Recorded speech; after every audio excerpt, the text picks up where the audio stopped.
I'm Camille Harper, 30 years old, and tonight I'm walking into a reservation I made with my past.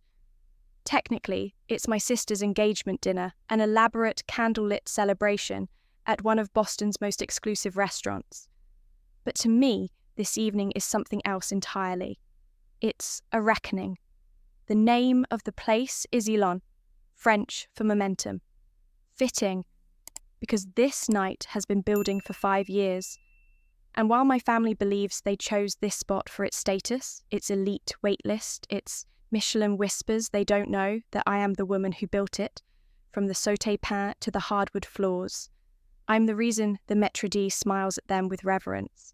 I'm the one who chose the scent, wafting through the air the wine list they're pretending to understand, the tasting menu they're about to critique. But they don't know that yet. Tonight, I am just the older sister, the black sheep, the culinary dropout, the one who last they checked was experimenting with catering gigs and finding herself. I let them believe that, on purpose, because sometimes the hardest reservations to make are with your own family. I pause outside the entrance, taking a breath that doesn't quite steady me. My black dress is simple, intentional, designer, but understated subtle enough to be mistaken for a discount rack knockoff by eyes trained to calculate worth in visible labels. My hair is pulled into a low bun, no makeup beyond a little mascara and the kind of red lipstick you wear like armour. Around my wrist, a slim bracelet hides the faint scar from a long-forgotten oil burn, one of the many marks left by kitchens far less elegant than this one. I glance up at the gold-etched name on the glass door. My name, technically, though you'd never know it from the outside. Inside, the maitre d' spots me instantly. Marcus, loyal, intuitive, and far too sharp to need explanation. His eyes ask a question, "Are you ready?" with a single flick of his brow. I nod once. Just enough. "Not yet," I mouth. He turns smoothly, resuming his performance. My heels click softly on the polished floors as I step into the dining room. The atmosphere is warm, glowing, and curated for intimacy. Couples murmur over candlelight. A sommelier uncorks a rare Bordeaux with reverence. At the centre table, my table usually, when it's time for investor tastings or late-night quality checks, sits my family. They're artfully arranged like a photo from a financial magazine. My mother elegant in something crisp and white, Chanel if I'm guessing right. My father posture straight, even in relaxation, inspecting the wine list like it's a quarterly report. My younger sister Rachel, blonde beaming and already in full bridal marketing mode, sits beside her fiancé, whose Rolex flashes every time he lifts his water glass. I feel the knot in my stomach twist tighter. They haven't seen me in person in over 5 years. There have been cards, the occasional hollow text from my father. Rachel once left me a voice message when a childhood friend passed away. That's it. Since I left the life they planned for me, I've been a ghost on the family radar, useful only for gossip fodder and vague updates passed through reluctant channels. And now, here I am, back in their orbit. The hostess approaches with a professional smile. "Ms." she begins, then catches herself. "Your party is already seated. Thank you," I reply softly. As we walk, I can already feel their eyes on me. My mother's scan starts from the shoes up. Classic, always assessing. My father blinks once slowly and appraisingly. Rachel's smile falters for half a second, just enough to register. Her fiancé Ryan, I think, leans toward her and whispers something. She laughs too loudly. I take my seat like someone slipping into cold water, graceful but braced for the shock. "Camille," my mother says, leaning in to kiss my cheek. "You made it. I was starting to wonder if you got lost." "Exactly on time," I reply, checking the minimalist watch on my wrist. 7:30, as the invitation said. My father gives me a once-over. "You look healthy," he says in the same tone one might use to compliment a golden retriever. Rachel barely glances up. "This is Ryan," she announces as if presenting a portfolio acquisition. He extends a hand. His grip is firm, strategically firm, like everything about him. Princeton MBA, he says, instead of hello.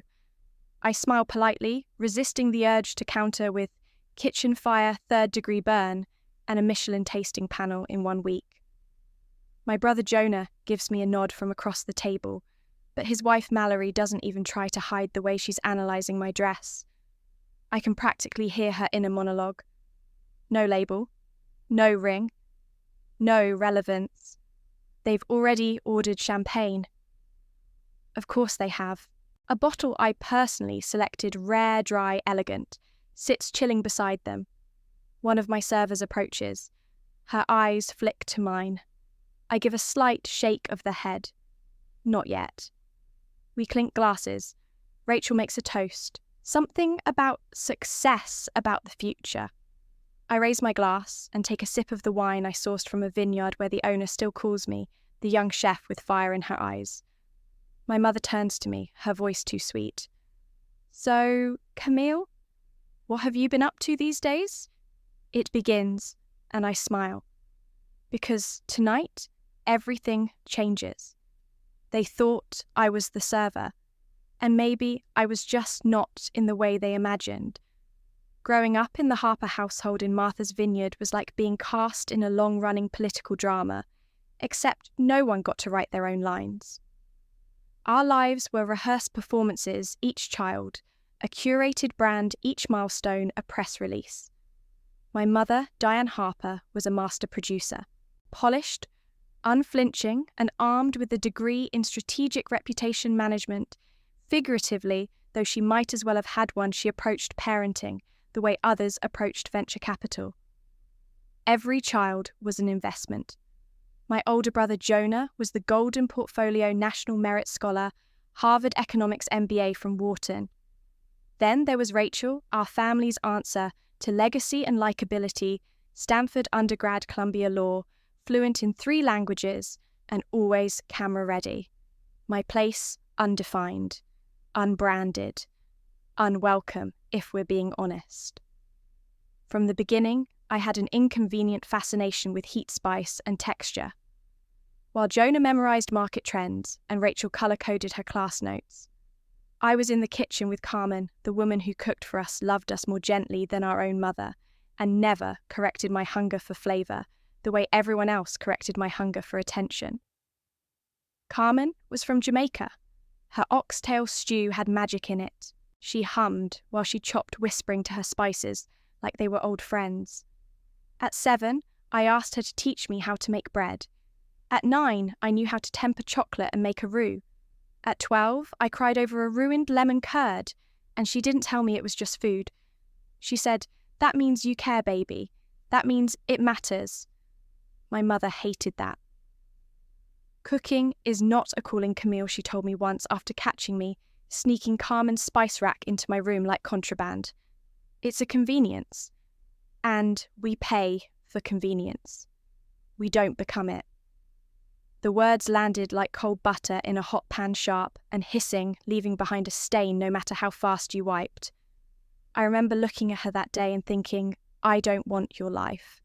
But I didn't know how to say it without lighting a match I wasn't yet ready to hold. At family events, I was the creative one. It was code. Not for gifted or free-spirited, but for directionless. My college application essay about flavour memory and grief, and Carmen's curry goat was deemed risky. Jonah's was about scaling a summer lemonade stand.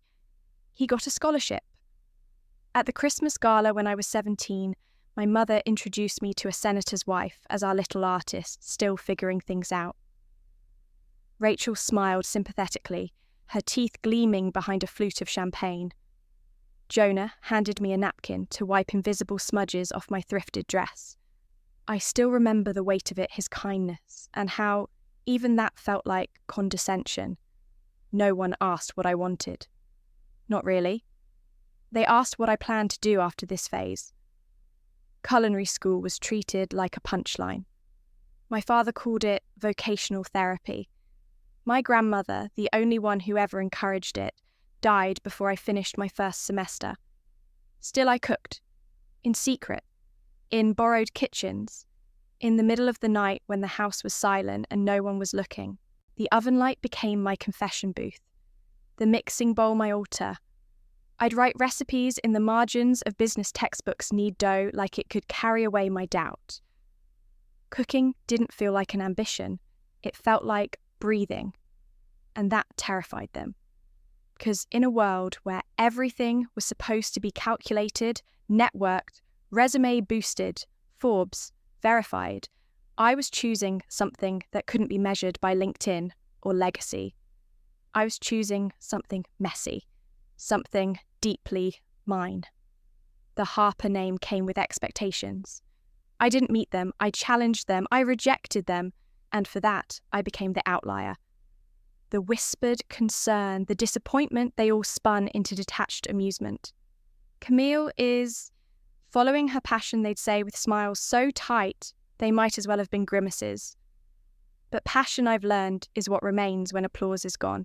It's the thing that keeps you chopping onions through tears and blisters, making 200 covers in a heat-drenched kitchen where no one cares where you went to school, only if the sauce is reduced just right. And so I reduced myself, quietly, carefully, until the only thing left was the essence of who I really was. Now, sitting at this table, listening to their glasses clink, I wonder if they'd even recognise the fire they tried to smother, or if they'd simply order another round of champagne and toast to the version of me they still think exists, because I've played the silent course long enough.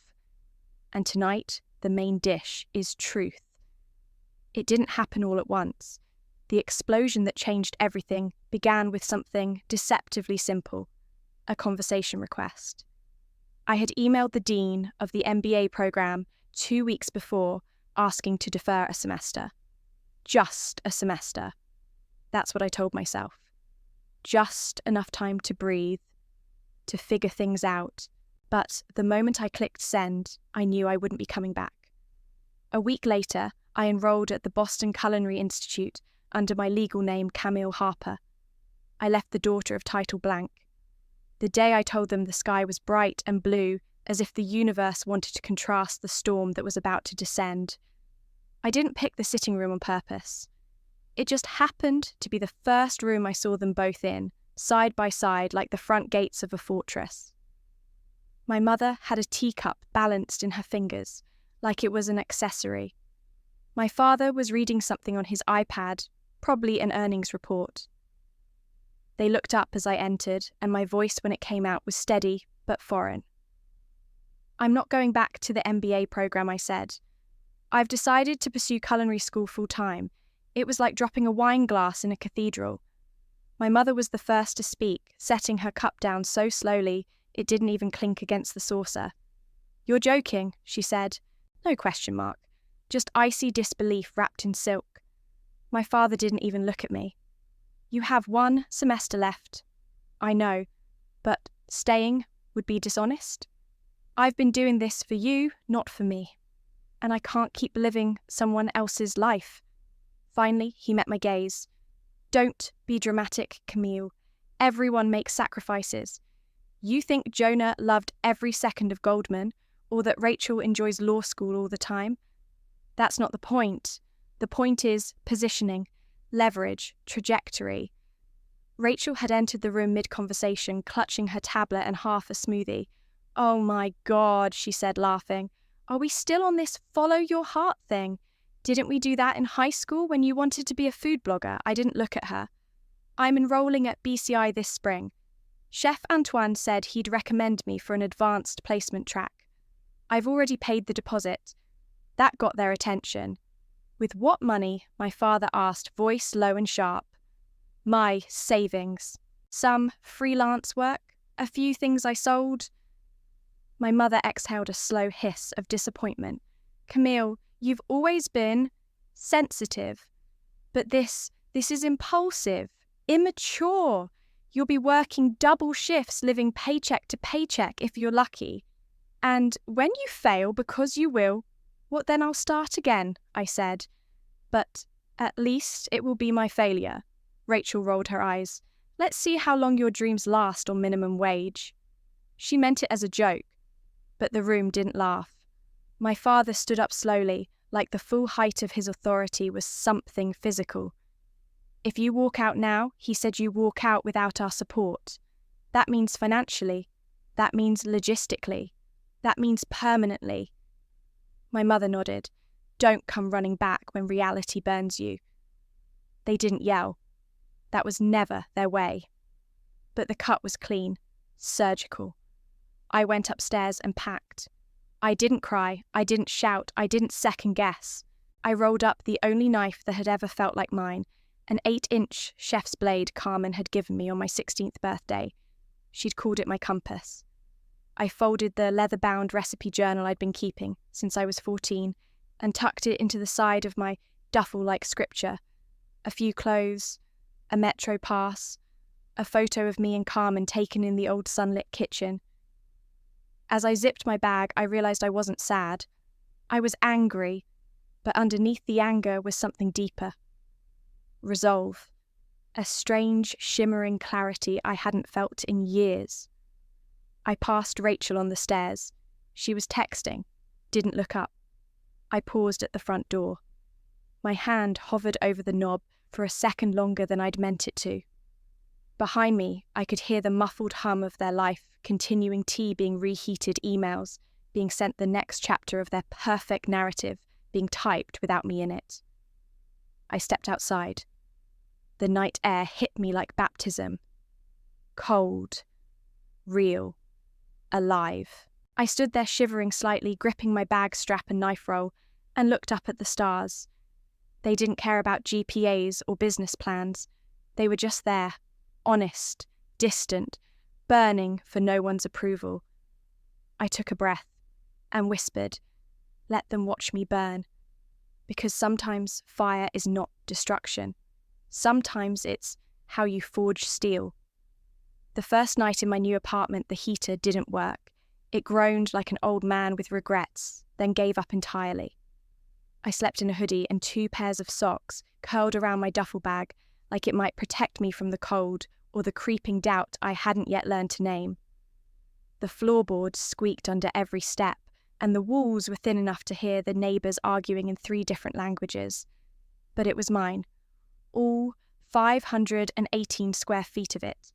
A top-floor walk-up in Dorchester with a leaky faucet and a broken window latch, and a kitchen too small to swing a knife in, but it was mine. For the first few weeks, I lived on black coffee and pride. I took shifts wherever they would have me, line cook at a Greasy Spoon near South Station barista, at a 24-hour cafe prep assistant, at a catering company that treated temp workers like moving parts. 3 jobs, 14-hour days, and barely enough money to cover rent and tuition. But there was a rhythm to it, a kind of masochistic grace. My hands were always stained beets, espresso grounds, olive brine, and my feet hurt so bad at night I'd fall asleep mid-stretch.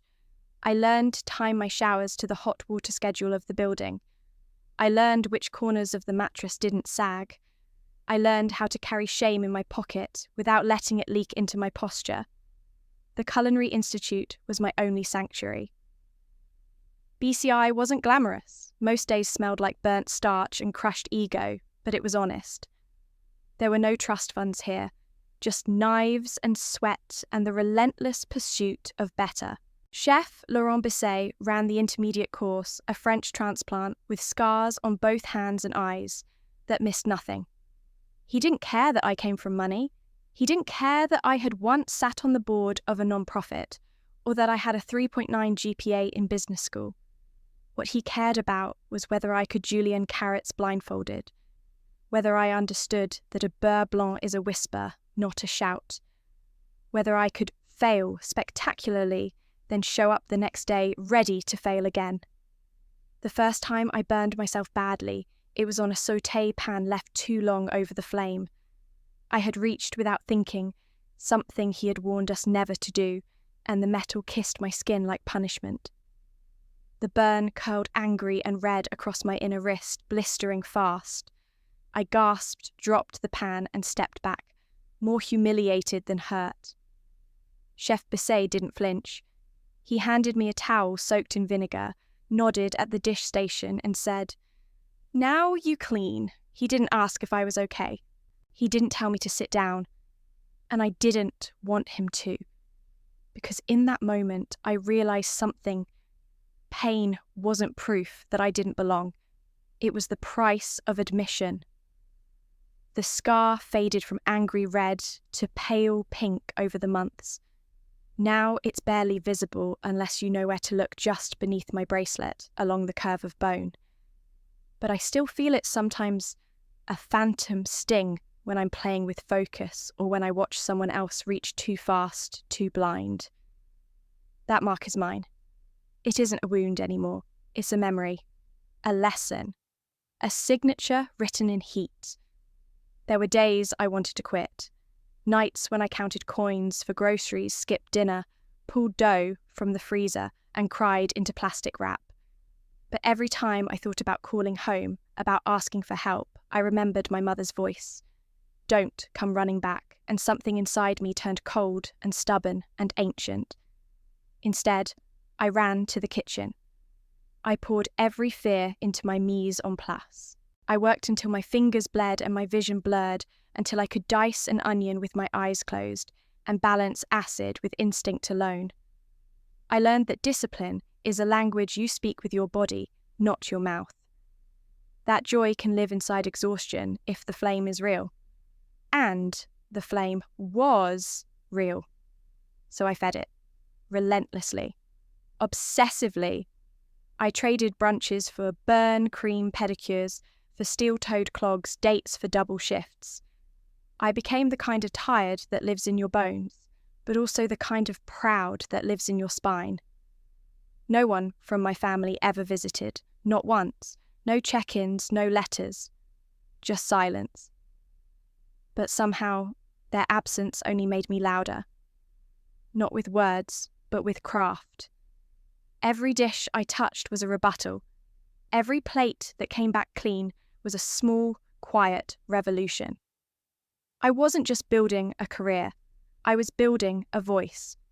And someday I knew they would hear it, whether they wanted to or not. The invitation came folded inside a quiet compliment.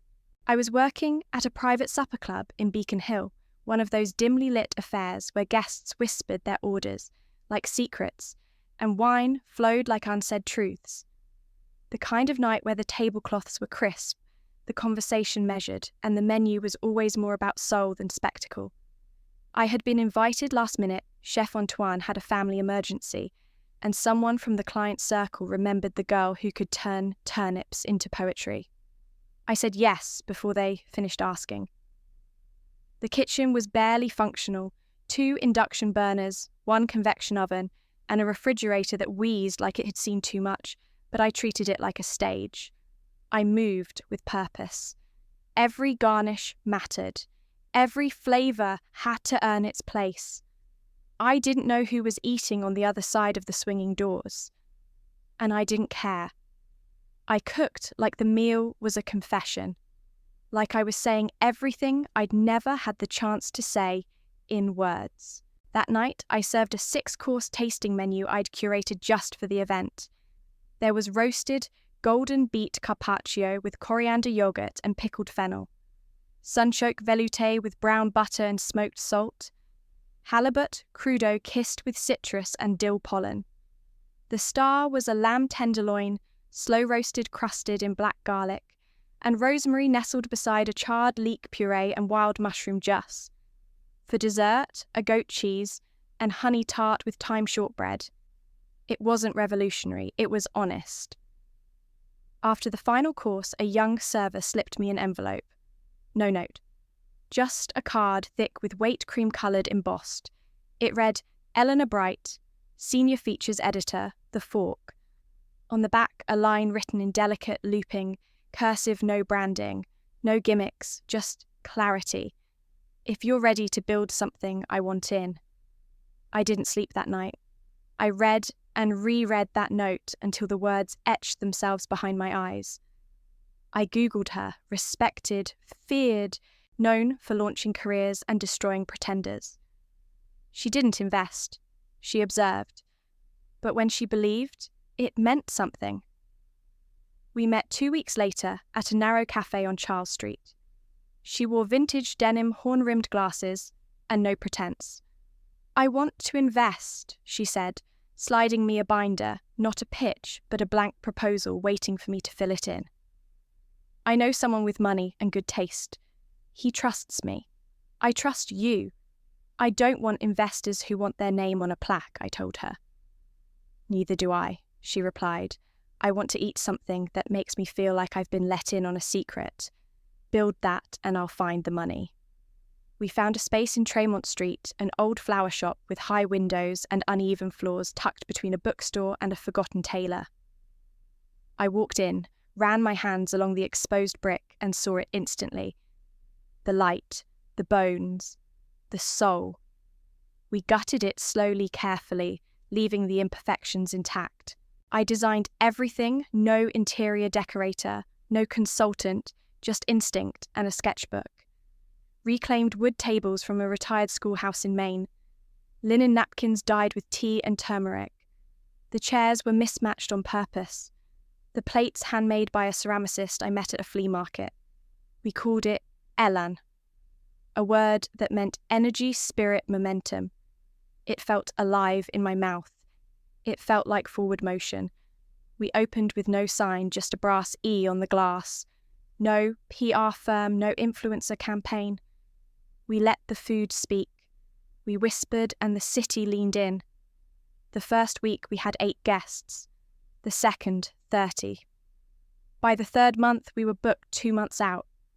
A quiet buzz built around us, first from foodies, then from writers, then from chefs who came to eat alone, notebooks in hand. A well-known food critic wrote, "Ellen isn't a restaurant. It's a love letter written in fire and herbs." I still remember the night Eleanor returned unannounced and sat at the chef's counter. She didn't take notes. She just ate slowly, deliberately, pausing after every bite like she was remembering something long forgotten. When dessert came, a lavender custard with burnt honey and citrus peel, she looked up at me through the open kitchen and simply nodded once. It wasn't approval. It was recognition. By the 1-year mark, Ellen had been named the most intimate culinary experience in Boston by The Fork. We were featured in a travel piece about destinations for the soul. Celebrities began calling under fake names. I turned some away. I kept our mission intact, no more than 30 seats. No substitutions. No fuss. If someone asked why we didn't do brunch, I told them we were resting the flavour. If they wanted a selfie with the chef, I said the food had already introduced me. Each night, before service began, I'd stand in the centre of the kitchen and close my eyes. I'd press a finger to the scar on my wrist, the one that began in failure and ended in fire, and remind myself this wasn't revenge. It was reclamation. This wasn't a stage for applause. It was a table for communion. I wasn't chasing Michelin. I was building a cathedral, and for the first time in my life, I felt full. Not with food, not with success, with purpose. The envelope came on a Thursday, the kind of day when the sunlight spills just right through the high kitchen windows of Elan, making even the steel countertops look warm. Marcus handed it to me without a word, only an arched brow that suggested intrigue. No return address, handwritten, thick ivory paper with embossed corners. I knew that handwriting before I even opened it. Rachel's, inside a formal invitation, my sister's engagement dinner. Elegant script. Venue listed as Ellen. My Ellen. The irony was almost comedic. They had no idea. They'd booked it like any other elite family, hoping to impress their guests. Perhaps through a coordinator, perhaps a concierge choosing Elan for its quiet prestige, for its reputation, as the place you went when you wanted to whisper to your guests that you had arrived without needing to shout. For a long moment, I didn't move. The kitchen continued around me, the rhythm of prep and plating undisturbed, but I stood still. There it was, the collision. The past crashing into the present, like two weather systems meeting mid-ocean. I stared at the RSVP card. There was a line for dietary restrictions. None listed. There was also a note, "We hope this space meets the occasion." Rachel always did love modern charm. I sat with the invitation for 2 days. Not because I didn't know whether to go. I always knew I would. But I needed to understand why. It wasn't about confrontation. It wasn't about vengeance. I didn't need their recognition anymore. I didn't crave the reluctant approval, the forced praise. Ellen had already proven what I needed to know, that my flavour, my fire, my craft were enough, that I was enough. No. I decided to go not to reclaim a seat at their table, but to stand firmly at mine. Because 5 years ago, I left with a duffel bag and a knife roll. I left angry, raw, unformed. But now I walk differently. I knew the weight of a plated truth. I knew how to sear pain into something tender. I chose my attire the way I chose my menu intentionally. Understated black. Gold earrings are like punctuation marks. The same bracelet over the scar on my wrist. A private reminder of the cost. Marcus offered to rearrange the staff, offered to step in and run point. But I said no. I needed to be there, present. Not as their daughter, not as Rachel's sister, as Camille. The Camille they never cared to meet. On the day of the event, I arrived early. Earlier than usual. I walked through the restaurant like I was tasting the air. Every chair was aligned, candles trimmed to uniform length, napkins folded to a precise angle. I stopped at each table checking every element, not because I doubted my staff, but because I needed the space to hold what was coming. I didn't want it to be perfect. I wanted it to be honest. When the hostess knew, just hired last month, mentioned the Harper reservation, I told her nothing. Let the night play out as it would. This wasn't a game. This wasn't a theatre. It was a mirror. And I was no longer afraid to look. I asked Marcus to seat them, not out of avoidance, but because his presence had a calm my family never did. He greeted them with the same warmth he gave everyone. Polite, gracious, unrevealing. When they walked past the open kitchen, I felt it the moment Rachel's eyes flicked across the room. She didn't recognize me. Good. I watched them settle in. I watched Rachel gesture broadly, watched my father take in the wine list like a blueprint, watched my mother subtly reposition her silverware. I wondered if she could feel it, that she was dining inside a structure I built, that the chairs beneath her were chosen for comfort, yes, but also for weight. Nothing could tip easily. They didn't ask to meet the chef. Not yet. They weren't the type. They'd want to judge first, whisper critiques between bites, offer passive-aggressive suggestions masked as praise. That's how they operated, always had. And I let them. Because this wasn't my confrontation. This was their education. I returned to my prep station and resumed my tasks: herbs, to mince broth to reduce chocolate to temper. My body moved on instinct, every motion deliberate. My heart didn't race. My hands didn't shake. That told me everything. I wasn't the same girl who left with fire in her eyes and no map. I was the woman who turned that fire into an institution. The moment would come. I didn't know how or when, but it would. And when it did, I wouldn't be performing. I'd simply be cooking. And when they looked around in admiration, when they wondered who created this atmosphere, this experience, they would feel it before they understood it. The presence of the daughter they had dismissed, not seeking applause, just serving truth. And that, I decided, was reason enough to accept the invitation. They arrived exactly on schedule, of course. Harper's timing was sacred, never too early to appear overeager, never too late to seem ungracious. Rachel swept in first, her fiancé trailing behind her, like an accessory purchased to match the season. She wore a white blazer dress and diamond studs that winked every time she moved her head just so. Ryan was in navy no tie, just enough stubble to suggest curated masculinity. My parents followed my mother in mauve silk, my father in a blazer sharp enough to cut glass. They moved through Ellen like it belonged to them, as if the air had been prepared for their arrival. They were seated at the corner table by the window. The best view. I had placed the reservation there myself. Not for the light or the angle, but because that seat faced the open kitchen. Whether they realised it or not, they were now part of the performance. I watched from the prep counter as menus were handed out and water poured. Rachel turned hers over, checking for the name. There wasn't one, of course, just the embossed A. A pause, a flicker of confusion. Then minimalist branding. Very now. From behind the pass, I could see the way her eyes darted across the room. Not searching exactly, just cataloguing. My mother's hand adjusted her napkin twice before the amuse-bouche even arrived. My father scanned the wine list with all the joy of auditing a hedge fund.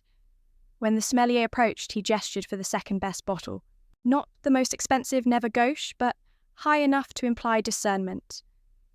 And then my name, Camille, Rachel said, as the first course was placed. Her voice was syrupy with just enough edge to slice a citrus. So, do you plate the food, or actually cook it? I didn't flinch. I kept my eyes on the risotto. I was finishing the spoon, moving slowly through the saffron threads. But in my head, the reply came sharp and steady. Funny how they talk about value when they've never had to earn theirs. Ryan chuckled, missing the cue to be polite. I mean, it's a gorgeous setup. But let's be honest, most chefs these days are more like creative directors, right? The actual cooking is done by the team. Mallory chimed in, toned smooth as sandpaper. Kind of like how Rachel oversees her legal team. Delegation is leadership. I imagined them sitting in the dining room of a restaurant they thought they were patronising. Imagined their delight when the food met expectation, followed by their confusion when it exceeded it. Imagined their discomfort when they realised that what they were tasting wasn't trend, but intention. Not a concept. Craft. Rachel tilted her head, her engagement ring catching the light. It's sweet, though. You really stuck with this whole food thing. Sweet, like I was a child who kept a goldfish alive longer than expected. Camille in a monologue, yes, Rachel.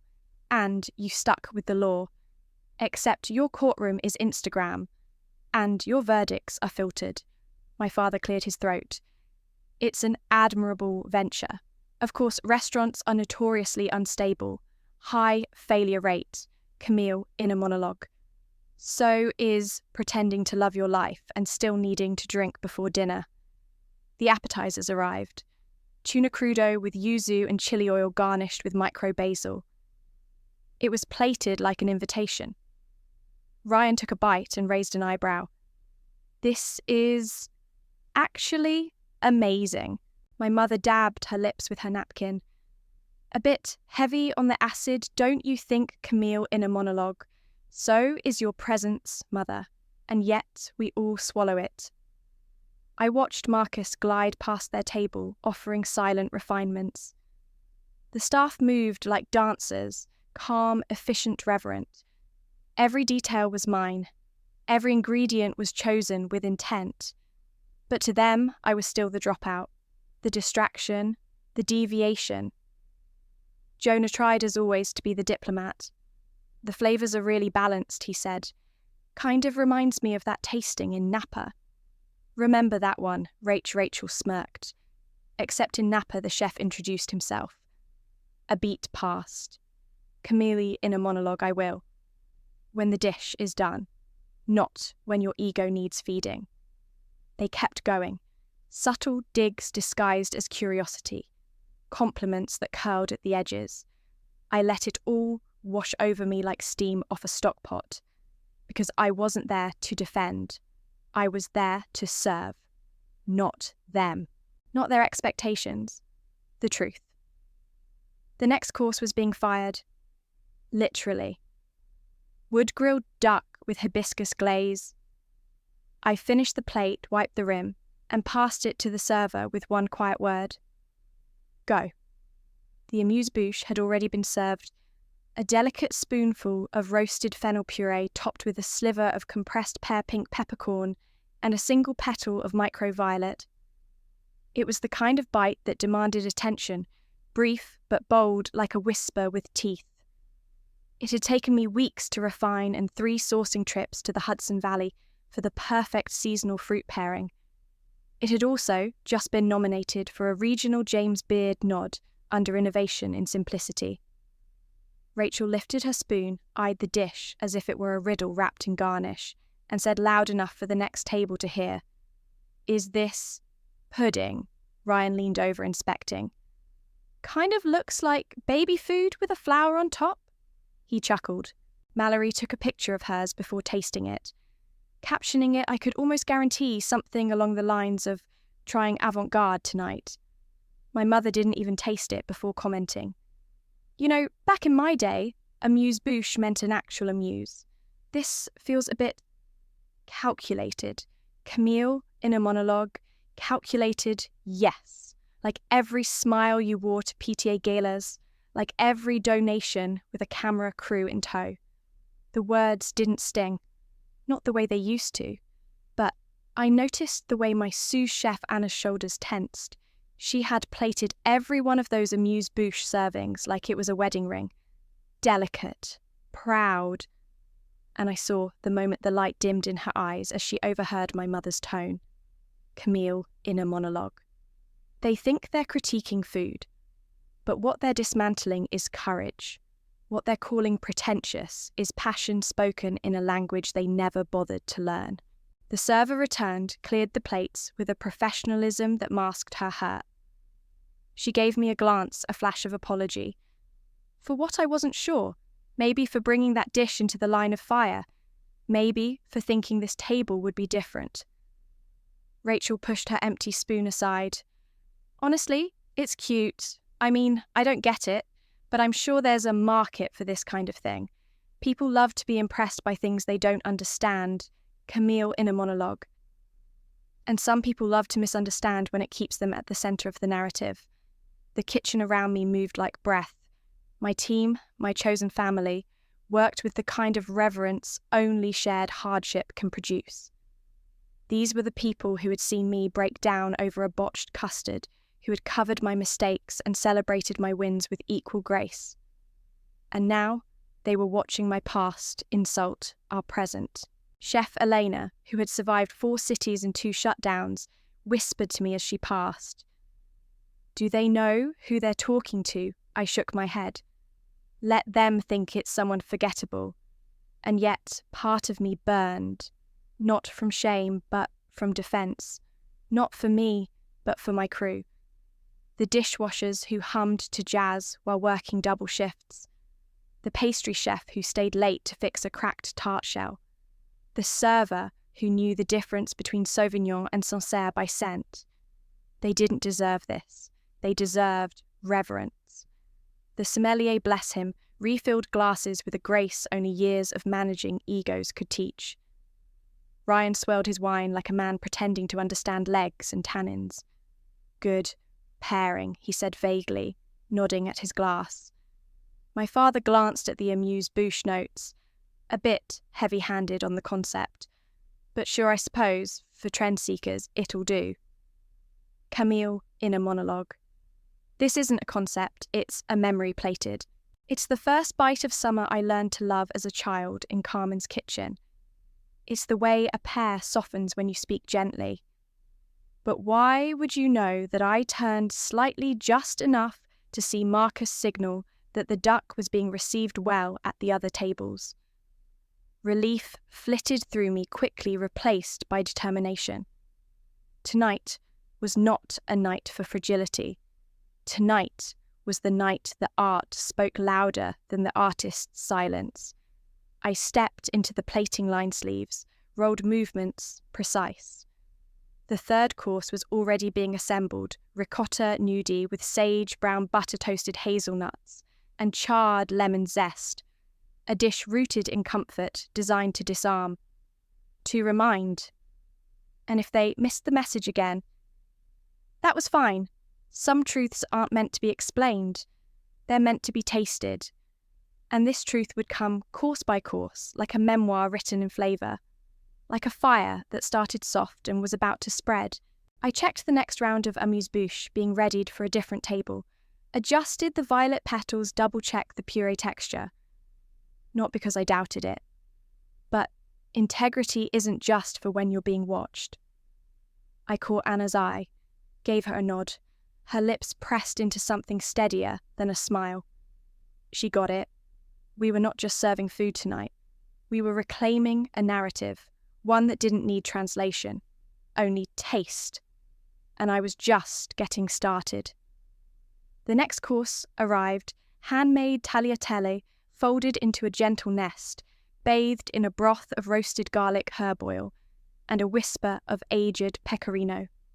Camille's tribute to Carmen's Sunday kitchen, where the sauce simmered low for hours and memories simmered hotter.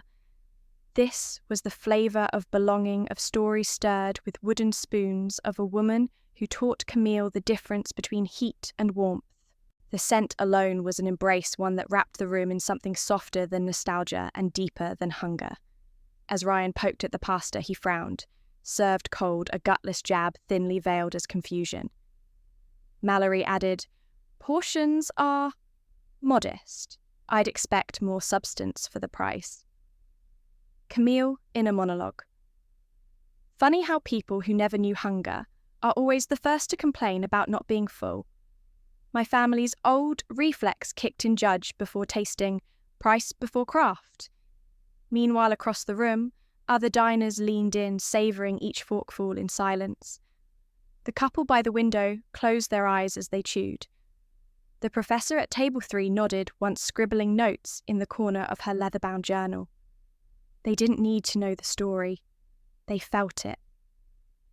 Then came the smoked marble base, lightly torched with alder wood, its skin crisp and flecked with flake salt, resting on a pool of charred scallion emulsion and crushed fingerling potatoes. It was the fish Camille had laboured over during her internship with Chef Bisset, the one that taught her precision and patience. That winter, she'd burned through her gloves and budget and learned how to balance salt with memory. Sasha, my sous chef, plated it just as Camille had overseen that cold January night in Dorchester, every element deliberate, every salt grain placed with ceremony. Rachel sniffed it once, then whispered, "Looks fragile. More art than meal." Her fiancé murmured agreement. My mother sipped her wine as though she were swishing opinions. My father cleared his throat. "Interesting technique, but it doesn't fill you up, not like a proper entree." Camille in a monologue. Funny, I don't recall fullness ever being a metric when it came to your approval. Their words landed like stones. Still, the diners at the next table, driven by word of mouth, not lineage, praised it, calling it ethereal and unexpected. I watched Marcus spot the reactions and tighten his grip on a tray with cautious pride.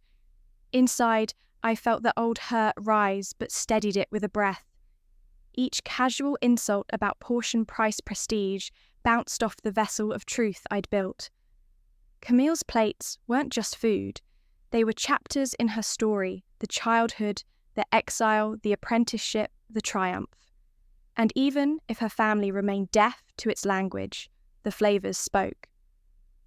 The next dish, grilled peach and burrata with chili honey and torn mint, was one of her earliest experiments in contrasting textures. She remembered the night she served it to a room of strangers in a borrowed kitchen with a broken fridge, terrified no one would stay for dessert. The crunch, the cream, the whisper of fire, it had once saved her from giving up. Now it landed on white ceramic like punctuation, bold, unapologetic. Rachel pushed hers aside after a single bite. "It's fine, but, you could do this at home, if you had time."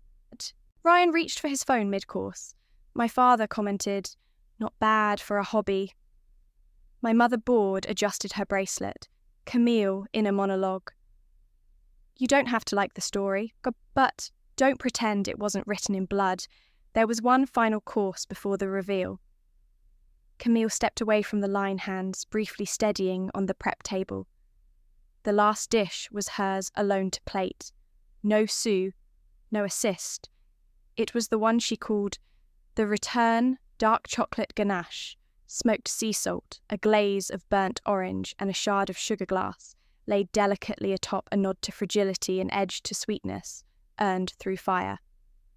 She plated each one like an offering, not to them, but to the girl she once was. The girl who walked out with nothing but a knife roll and a whisper of faith. When the dessert arrived, Rachel stared at hers, fork poised. So, is this the finale? She asked, voice heavy with mock ceremony. Or is there a surprise actor about to emerge? Camille in a monologue. Oh, Rachel, the surprise isn't on the plate, it's in the mirror, if you can bear to look. They took their bites, one by one. Camille stepped from the kitchen, wiping her hands slowly on her apron. She walked toward the table, not with the hesitation of a daughter, but the poise of a chef. The room quieted just slightly. Enough. And she stood before them, not for applause, but for truth. Rachel blinked up at me first. Fork suspended mid-air, confused by my proximity. My mother's fingers tightened around the stem of her wine glass, while my father offered a polite, expectant nod, as if I might be here to inquire how the meal had been. Joan sat back, sensing the shift. Only Mallory looked pleased, perhaps misreading this as some kind of clumsy customer service gesture. Ryan was the first to speak. "Check, please," he said, waving subtly at the nearest server. The moment was delicate, balanced like a sugar sculpture in a hot room. And then Marcus arrived. Flawless timing, his voice calm, assured, unmistakably final. "There is no check," he said, placing a small leather folio on the table out of ritual. "Miss Harper prefers to host her guests discreetly." For a full 5 seconds no one spoke. Rachel's lips parted, then closed. My mother lowered her glass with a clink. My father's brows furrowed, but he said nothing.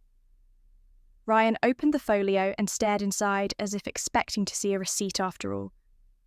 There was only a single cream-coloured card. On it, embossed in simple lettering, were the words Elan. And below that, my kitchen, my rules. The silence stretched elastic and electric. I let it hold, let it breathe, let them feel the weight of all they'd misjudged. Then gently but clearly I spoke. "Welcome to Elan," I said. My voice didn't rise. It didn't tremble. It was just steady. Real. Mine. You've spent the evening asking whose hand plated your food, whose voice shaped this menu, whose name belongs behind that door, and now you know. Rachel's jaw worked, but the words never made it out. Mallory looked down at her dessert like it might disappear. Jonah smiled, small, startled, proud. My mother exhaled. "You own this place," she said at last, tone trying to remain neutral and failing. I nodded once. I built it, from the ground up, with the help of people who believed in flavour over fame. My father cleared his throat. That's quite an accomplishment. It sounded like he'd bitten into something unexpectedly sour. I didn't respond. Didn't need to. I looked at Rachel, still frozen with her fork. She shook her head as if trying to erase what she'd just heard. "You're serious. This whole time, you let us think you were what catering temping. Why would you hide this Camille in a monologue? Because you never listened when I told the truth. Only now, when it's plated with truffle oil and validation, does it seem worth hearing." Out loud, I said, "I didn't hide. I just stopped performing. There's a difference." Marcus gave a discreet nod to a server who dimmed the lights by a single degree enough to let the golden hues of the restaurant settle deeper into their bones. Around us, the other tables continued their meals, unaware or uninterested in the quiet storm breaking at table 7. But the staff, my staff, watched with pride in their eyes and hands ready at the line. They knew, they felt it. This wasn't just dinner. This was reclamation. Ryan leaned back, folding his arms. So what now? You've made your point. You humiliated us. Camille, in a monologue. No, I let you reveal yourselves. You just didn't like what you saw. Out loud I said, I didn't orchestrate this to humiliate anyone. I did it to remind myself that I'm not who you said I was.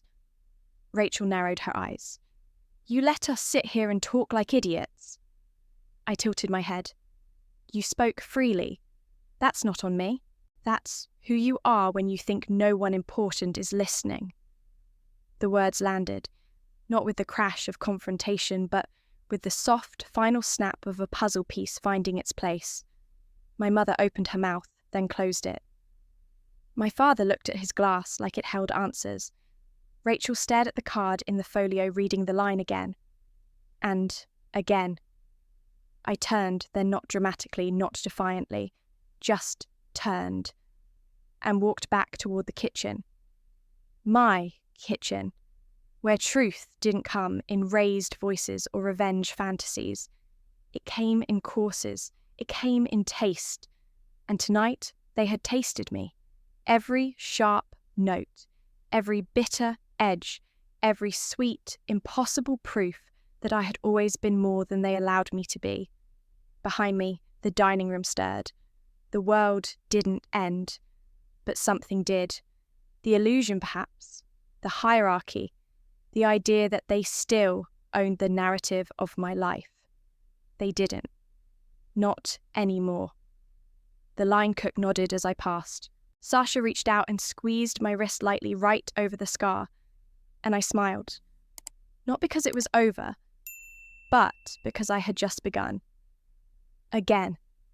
I didn't stop walking until I reached the back of the kitchen, past the line, past the hum of service still tapering into quiet, until I slipped through the narrow hallway into my tiny back office still warm from the buzz of service, and sat down with a notebook I'd been writing in for months.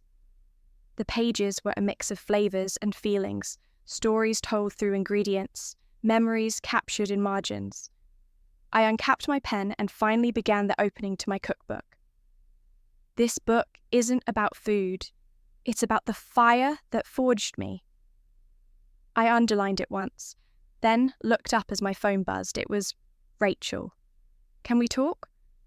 I stared at the screen, the words hanging there like steam, and then I typed back, sure, but not as sisters trying to fix something, as two women finally speaking honestly. No send-off, no emoji, just the truth. Later, as I walked the length of Elan one last time for the night, my team waved. Some were still polishing silver. Some are already packing up prep. One of them, Anna, flashed me a thumbs up and mouthed, "We felt it tonight." I nodded. The bistro lights overhead glowed amber, casting long shadows across the reclaimed wood and linen-draped tables. The scent of burnt orange and basil lingered in the air. Dishes clinked. Laughter stirred. A world I had built, and this time no one could take it from me. 5 years ago, I stood at a crossroads between expectation and passion. Choosing the latter cost me dearly at first, but ultimately led to the richest feast I could have imagined, not merely in professional success, but in the discovery that true wealth isn't measured by external validation or material achievement, but by the courage to honour your own voice, even when it speaks in whispers against the shouts of doubt. I set down my pen, the words finally flowing freely. Tomorrow would bring new challenges, a difficult vendor negotiation, Heather's wedding planning drama, and finalising the cookbook introduction. But tonight, in this moment of quiet reflection, I felt a profound sense of peace. The journey hadn't been easy. There had been nights of exhaustion so complete I'd fallen asleep in kitchen corners, during rare breaks, burns and cuts that left scars still visible on my hands, moments of doubt so intense I'd questioned everything. But I had persevered not because I needed to prove my worth to others, but because I couldn't imagine living any other way. In choosing authenticity over approval, I'd found something more valuable than either success or family validation. I'd found myself. Have you ever had to choose between meeting others' expectations and following your own heart? I'd love to hear your stories in the comments below. Don't forget to like this video. If it resonated with you, subscribe for more true stories of resilience and triumph, and share with someone who might need a reminder that the most important approval comes from within. Thank you for joining me on this journey. And remember, the most meaningful success is measured not by others' standards, but by the joy and purpose you find along your own path.